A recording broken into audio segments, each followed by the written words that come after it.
నమస్తే welcome to our voice నేను journalist నవత రాహుల్ గాంధీ తరచుగా ఎన్నికల దుర్వినియోగానికి వ్యతిరేకంగా పోరాడే వ్యక్తిగా తనను తాను చూపించుకున్నారు. భారతదేశ ఓటింగ్ వ్యవస్థలో పెద్ద ఎత్తున అవకతవకలు జరిగాయని పదే పదే ఆరోపించారు. అయినప్పటికీ ఓ అద్భుతమైన నమూనాలో అతని సంచలనాత్మక వాదనలు చాలా పరిశీలనలో కులిపోవడమే కాకుండా అతను సాక్ష్యంగా పేర్కొన్న వ్యక్తులతో కూడా బహిర్గతంగా బయటకొచ్చి ఆయన చేసిన తప్పులను చూపించాయి. ఇక గాంధీ కథనంను పదే పదే తిప్పికొట్టాయి. నకిలీ ఓటర్లు అని ఆరోపించిన వారు ముందుకు వచ్చి ఈయన చేస్తున్న తమాషా ఆట గురించి చెప్పారు. ఇలాంటి 7 సంఘటనల గురించి ఈ వీడియో ద్వారా నేను మీకు అందిస్తా. అందులో మొదటిది మహాదేవపుర నకిలీ ఓటర్ వాదన. ఆగస్టు 7న జరిగిన విలేకరుల సమావేశంలో నియోజకవర్గంలో 1,00,000కు పైగా నకిలీ ఓటర్లు నమోదయ్యాయని గాంధీ పేర్కొన్నారు. బహుళ ఓటర్లు ఒకే చిరునామాను పంచుకున్న సందర్భాలను మరియు అనేక ఎంట్రీలలో ఇంటి నెంబర్ 0 ఉన్నట్లు ఉదాహరించారు. ఎన్నికలను తారుమారు చేయడానికి బీజేపీ చేసిన కుట్రగా ఆయన దీనిని అభివర్ణించారు. అయితే త్వరలోనే వాస్తవ తనిఖీల తన సొంత నియోజకవర్గం రాయ్బరేలీలో కూడా అదే విధంగా క్రమరాహిత్యాలు ఉన్నాయని వెల్లడించాయి. ఇక్కడ గాంధీ తన తాజా లోక్సభ విజయాన్ని సాధించారు. అక్కడ అనేక ఓటర్ ఎంట్రీలలో ఇంటి నెంబర్ 0 కూడా ఉందని మరియు చాలా మంది ఓటర్లు ఒకే చిరునామా కింద నమోదు చేసుకున్నారని నివేదికలు హైలైట్ చేశాయి. ఉదాహరణకు ఒక పోలింగ్ బూత్లో ఇంటి నెంబర్ 8 కింద 27 మంది ఓటర్లు ఉన్నారని, మరో 2 ఇంటి నెంబర్ 80 మరియు ఇంటి నెంబర్ 4 కింద ఒక్కొక్కరు 18 మంది ఓటర్లు జాబితాలో ఉన్నారు. కర్ణాటకలో గాంధీ తర్కాన్ని వర్గింపజేస్తే ఆయన సొంత నియోజకవర్గం కూడా రాజీ పడిందిగా పరిగణించాలి. మహాదేవపురలో ఒకే చిరునామాలో 80 మంది నకిలీ ఓటర్ల జాబితా ఉందని ఆయన చేసిన అత్యంత సంచలనాత్మక ఆరోపణ మునిరెడ్డి గార్డెన్స్ లో ఉన్న ఇల్లు. చాలా సంవత్సరాలుగా అద్దె ఆస్తిగా ఉన్న స్థానిక బూత్ లెవెల్ ఆఫీసర్ మునిరత్నం స్పష్టం చేశారు. వలస కార్మికులు, సెక్యూరిటీ గార్డులు, గృహ సహాయకులు, ఫుడ్ డెలివరీ బాయ్లు తమ అద్దె ఒప్పందాలను ఉపయోగించుకొని ఓటర్ గుర్తింపు కార్డులను నమోదు చేసుకున్నారు. చాలా మంది తర్వాత ఇతర నగరాలకు వెళ్లారు. వారి పేర్లు జాబితాలో మిగిలిపోయాయి. ఇది పట్టణ నియోజకవర్గాలలో సాధారణ సంఘటన. ఓటర్లను మోసం చేయడానికి బదులుగా వలస కార్మికులను నకిలీ ఓటర్లుగా ముద్ర వేయడానికి మరియు ఎన్నికల కమిషన్ పై దాడి చేయడానికి గాంధీజీకి ఉన్న ఆసక్తిని ఈ కేసు బయటపెట్టింది. అదే సమయంలో తన సొంత నియోజకవర్గమైన రాయ్బరేలీలో కూడా అదే తరహా నమూనాను పట్టించుకోలేదు. ఇక రెండవది, వృద్ధ మహిళ మాట్లాడటంతో డబుల్ ఓటు వాదన వీగిపోయింది. గత ఏడాది లోక్సభ ఎన్నికల్లో తాను 2 సార్లు ఓటు వేశానన్న 70 ఏళ్ల బెంగళూరు నివాసి శకున్ రాణి వాదనను బహిరంగంగా తోసిపుచ్చిన తర్వాత కాంగ్రెస్ నాయకుడు రాహుల్ గాంధీ భారీ స్థాయిలో ఎన్నికల మోసం చేశారని ఆరోపణలకు మరో దెబ్బ తగిలింది. ఆగస్టు 7న జరిగిన తన విలేకరుల సమావేశంలో రాహుల్ గాంధీ ఎన్నికల సంఘం డేటా అని తాను చెప్పుకుంటున్న పత్రాలను ప్రదర్శించారు. రాణి ఐడిని 2 ఓట్లు వేయడానికి ఉపయోగించారని రుజువుగా ఓటర్ స్లిప్లపై టిక్ మార్కులను చూపారు. ఎస్ఐడి కార్డ్ పార్దో బార్ ఓట్ లగా హై, పోలింగ్ బూత్ కే ఆఫీసర్ కి హై. ఈ ఐడి కార్డును 2 సార్లు ఓటు వేయడానికి ఉపయోగించారు, గుర్తులను పోలింగ్ అధికారి చేశారు అని కూడా ఆయన ప్రకటించారు. అయితే కర్ణాటక ప్రధాన ఎన్నికల అధికారి వెంటనే సందేహాలను లేవనెత్తారు మరియు దర్యాప్తు ప్రారంభించారు. విచారణలో శకున్ రాణి ఒకసారి మాత్రమే ఓటు వేశారని నిర్ధారించారు.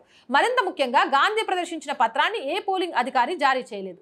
దీనివల్ల అతని సాక్ష్యం సందేహాస్పదంగా కనిపించింది. ఆరోపణలతో తీవ్ర కలత చెందిన రాణి తన భర్తతో కలిసి ఒక వీడియో ప్రకటన విడుదల చేస్తూ, నేను ఒక్కసారి నా ఓటు వేశాను, వారు దానిని టీవీలో మళ్లీ చూపిస్తున్నారు మరియు నా పేరు కూడా పదే పదే ప్రస్తావించబడుతోంది. దీనివల్ల మేము వేధింపులకు గురవుతున్నట్టు భావిస్తున్నాం, ఇది సరైంది కాదు అని చెప్పింది. ఇప్పటికే వృద్ధాప్యము, ఆరోగ్య సమస్యలతో పోరాడుతున్న ఆ జంట మీడియా జోక్యంపై ఫిర్యాదు చేసి గోప్యతను అభ్యర్థించారు. వేధింపులు ఇలాగే కొనసాగితే చట్టపరమైన చర్యలు తీసుకుంటామని కూడా హెచ్చరించారు. ఇక మూడవది, బీహార్లో తప్పుడు ఓటు దొంగతనం వాదన. ఆగస్టు 19న నవాడాలో జరిగిన తన ఓటు అధికార యాత్రలో గాంధీ సుబోధ్ కుమార్ అనే వ్యక్తిని ఓటర్ జాబితా నుంచి తన పేరును ఏకపక్షంగా తొలగించారని ఆరోపిస్తూ ఆయనను మైక్రోఫోన్ అందజేసి ఓటర్ జాబితా నుండి అతని పేరు తొలగించబడింది, లక్షలాది మందితో ఇది జరుగుతోంది, ఓట్ల దొంగతనం, భరతమాతపై దాడి అని ప్రకటించారు. ఆ వీడియో త్వరగా వైరల్ అయింది. అది ఓటర్ల అణచివేత గురించి గాంధీ కథనాన్ని మరింత బలపరిచింది. తన పేరు ముసాయిదా ఓటర్ల జాబితా నుంచి తొలగించబడింది సుబోధ్ కుమార్ స్వయంగా ఆరోపించారు. అయితే ఈసీఐ దర్యాప్తు పూర్తిగా భిన్నమైన చిత్రాన్ని వెల్లడించింది. సుబోధ్ కుమార్ సాధారణ ఓటర్ కాదు, రాష్ట్రీయ జనతాదళ్ అంటే RJD booth level agent. October 2024 special summary revision, అలాగే జనవరి 2025 సప్లిమెంటరీ లిస్ట్ లేదా ఆగస్టు 1, 2025లో ప్రచురించబడిన స్పెషల్ ఇంటెన్సివ్ రివిజన్ డ్రాఫ్ట్ లో అతని పేరు ఏ దశలోనూ ఓటర్ జాబితాలో లేదని కమిషన్ నిర్ధారించింది. సుప్రీంకోర్టు మార్గదర్శకాలకు అనుగుణంగా తొలగించబడిన ఓటర్ల జాబితాలో కూడా కుమార్ పేరు కనిపించడం లేదని ఎన్నికల సంఘం స్పష్టం చేసింది. వాస్తవానికి అతని కుటుంబంలోని ఇతర సభ్యులను ఒక పోలింగ్ స్టేషన్ నుంచి మరొక పోలింగ్ స్టేషన్ కి బదిలీ చేసినప్పటికీ సుబోధ్ కుమార్ పేరు ఎప్పుడు ఓటర్ల జాబితాలో నమోదు కాలేదు. దీంతో బయటపడిపోయింది. ఇక నాలుగోది, రంజుదేవి కేసులో తప్పిపోయిన ఓటర్ వాదన ఇది వీగిపోయింది. ఆగస్టు 18న గాంధీ నిర్వహించిన ర్యాలీలో రంజూదేవిని వేదికపైకి తీసుకొచ్చి ఆమె పేరు, ఆమెతో పాటు ఆమె కుటుంబంలోని 6 సభ్యుల పేర్లను ఓటర్ జాబితాలో నుంచి తొలగించారని, ఇలానే బీహార్లో లక్షలాది ఓట్లు పోతున్నాయని చెప్పారు. అయితే వెంటనే రంజూదేవి ఆ వీడియో సోషల్ మీడియాలో వైరల్ కాగానే తనకు నిజంగా ఈ ఓట్ల గురించి ఏం తెలియదని అక్కడ ఒక వ్యక్తి వచ్చి ఆమెను మీ ఓట్లు పోయినాయి అంటే, అయ్యో ఎట్లయ్యా అంటే వార్డు కార్యదర్శి చెప్తే రాహుల్ గాంధీ ఇటు నుంచి ఒక యాత్ర వస్తుంది, అక్కడ చెప్పు నీ సమస్య పరిష్కారం అవుతుంది అన్నాడు. అందుకే నేను అక్కడ చెప్పాను తప్ప మేము గ్రామానికి చెందిన మహిళలం, మాకేం తెలియదు, మేము ఎవరేం చెప్తే అది నమ్ముతాం, కానీ మా ఓట్లు ఉన్నాయి, ఆయన మాతో తప్పు వాదన చేయించిండు అని బయటకు వచ్చి చెప్పింది. దీంతో అసలు ఎంత దిగజారిపోయారు అనే విషయం బయటకు వచ్చేసింది.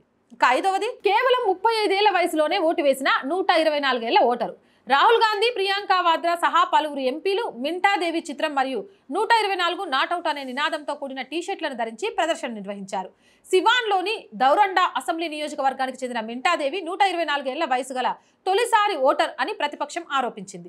ఎన్నికల కమిషన్ నిర్వహించిన స్పెషల్ ఇంటెన్సివ్ రివిజన్ వ్యాయామంపై దాడి చేయడానికి ఈ ఎపిసోడ్ని ఉపయోగించారు. రాహుల్ గాంధీ విలేకరులతో ఇలా అన్నారు, అలాంటివి అపరిమిత కేసులున్నాయి, అభి పిక్చర్ బాకీ హై, రోల్స్లో పేర్లు మరియు చిరునామాలు కల్పితమైనవి, ఇలాంటి అనేక కేసులున్నాయని ప్రియాంక వాద్రా జోడించారు.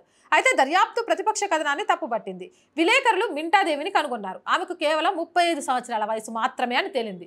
పోల్ అధికారుల ప్రకారం ఈ లోపం ఆమె ఓటర్ల దరఖాస్తులో క్లరికల్ పొరపాటు వల్ల ఏర్పడింది, ఉద్దేశపూర్వక మోసం వల్ల కాదు. ఓటు దొంగతనాన్ని బహిర్గతం చేయడానికి బదులుగా మింటాదేవి కేసు అజాగ్రత్త ఆరోపణలు మరియు నాటకీయ నిరసనలు ప్రతిపక్ష ప్రచారం యొక్క విశ్వసనీయతను ఎలా దెబ్బతీస్తున్నాయో హైలైట్ చేసింది. 6వది, ఆదిత్య శ్రీవత్సవపై నకిలీ ఓటర్ వాదన. ఆగస్టు 7న జరిగిన విలేకరుల సమావేశంలో ఆదిత్య శ్రీవత్సవ ఉత్తరప్రదేశ్, మహారాష్ట్ర, కర్ణాటక అనే 3 వేర్వేరు రాష్ట్రాల్లో ఓటర్గా నమోదు చేసుకున్నారని, ఆయన విస్తృత ఎన్నికల మోసానికి పాల్పడ్డారని రాహుల్ గాంధీ ఆరోపించారు. అతని పేరు 4 సార్లు కనిపిస్తుంది, ఒకే ఫోటో ఒకే చిరునామా అని గాంధీ ప్రకటించారు.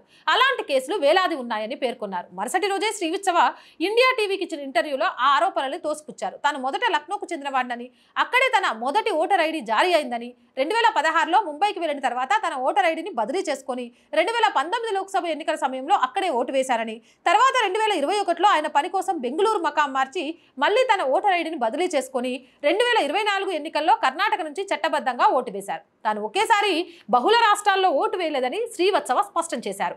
ఆయన ఎపిక్ నెంబర్, ఓటర్ కార్డులపై ఉన్న ప్రత్యేకమైన 10 అంకెల గుర్తింపు అన్ని నియోజకవర్గ బదిలీల సమయంలో స్థిరంగా ఉండి ఎన్నికల కమిషన్ నిబంధనలకు అనుగుణంగా ఉన్నాయని నిరూపించింది.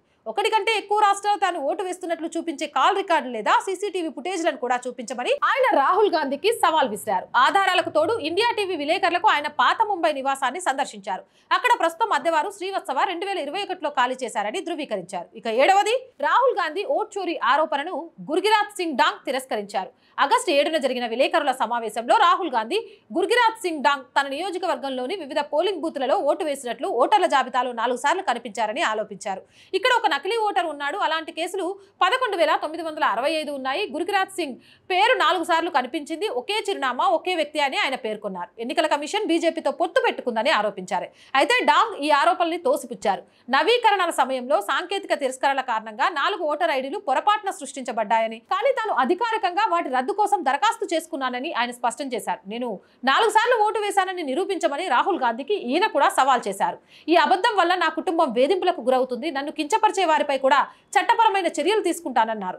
బీజేపీ తీవ్రంగా ఎదురుదాడి చేస్తూ రాహుల్ గాంధీని అలవాటుగా అబద్ధపు కోరు అని పేర్కొంది. BJP IT cell chief Amit Malviya ఎక్స్లో ఇలా రాశారు, రాహుల్ గాంధీ చేసే ప్రతి వాదన పరిశీలనలో కూలిపోయింది, ఆయన పారిశ్రామిక స్థాయిలో అబద్ధాల కోరు అని. ఎన్నికల కమిషన్ పై రాహుల్ గాంధీ పదే చేస్తున్న దాడులు ఆధారాల ఆధారిత విమర్శల కంటే కల్పిత కథనాల స్థిరమైన నమూనాను వెల్లడిస్తున్నాయి. పదే అతని ప్రకటనలు సగం సత్యాలు లేదా పూర్తిగా అబద్ధాలుగా బహిర్గతమవుతున్నాయి. అధికారిక రికార్డులు మరియు వాస్తవ తనిఖీల బరువు కింద కూలిపోతున్నాయి. ఏదేమైనా కానీ ఈ ఓటర్ ద్వారా తనను తాను హీరోగా చూపించుకోవాలి అనుకుంటే ఎక్కడికక్కడికి బయటకు వచ్చి ఆయన జీరో అనే విషయాన్ని మరొకసారి నిరూపితం చేస్తున్నాయి. ఇక కాంగ్రెస్ అలాగే రాహుల్ గాంధీ ద్వంద్వ వైఖరి ఏంటి అనేది కూడా క్లియర్ కట్గా బయటేస్తున్నాయి. ఈ వీడియోపై మీ అభిప్రాయాన్ని కామెంట్ సెక్షన్లో తెలియజేయండి. మోర్ వీడియోస్ కోసం ఛానల్ వెంటనే సబ్స్క్రైబ్ చేయండి. ఆర్ వాయిస్ పొలిటికల్ రెండు మన ఛానల్స్ అండి. So please subscribe our channels. మీరు చేసే సబ్స్క్రిప్షనే ఛానల్కి కొండంత బలం. అలాగే ప్రతి కంటెంట్ని లైక్ చేయండి, షేర్ చేయండి. దాని ద్వారా వీడియోలు వైరల్గా మారుతాయి. ఆర్థికంగా కొంతకాలం ఆర్ వాయిస్కి చేయూతను అందించాల్సిన బాధ్యత మీదే. ఆర్థికంగా సపోర్ట్ చేయాలంటే సబ్స్క్రిప్షన్ పక్కనే జాయిన్ అనే బటన్ ఉంది. 1 to 5 లెవెల్స్ ఉన్నాయి. ఏదో ఒక లెవెల్లో సపోర్ట్ చేయండి. లేదా స్క్రీన్ మీద గూగుల్ పే, ఫోన్పేతో పాటు అకౌంట్ డీటెయిల్స్ ఉన్నాయి. మీకు తోచిన సహాయాన్ని అందించవచ్చు. వ్యాపార ప్రకటనల కోసం 8328500576 నెంబర్ని సంప్రదించండి. జై హింద్, జై భారత్.